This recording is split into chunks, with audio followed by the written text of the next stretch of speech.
యాదగిరిగుట్ట శ్రీ లక్ష్మీ నరసింహస్వామివారి దేవస్థాన దివ్య విమాన గోపుర బంగారు తాపడం తొడుగులకు ప్రధాన ఆలయంలో పూజలు నిర్వహించారు ఆలయ అర్చకులు.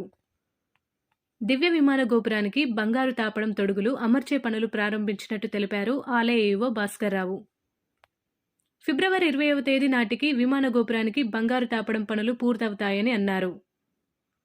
ఫిబ్రవరి 20వ తేదీ తర్వాత మహాకుంభాభిషేకం నిర్వహించి బంగారు తాపడం దివ్య విమాన గోపురం సీఎం చేతుల మీదుగా ప్రారంభమవుతుందని అన్నారు. ఈ పూజా కార్యక్రమంలో యాదాద్రి జిల్లా collector Hanumantharao, YTDA vice chairman Kishan Rao, ఆలయ చైర్మన్ నరసింహమూర్తి తదితరులు పాల్గొన్నారు.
Say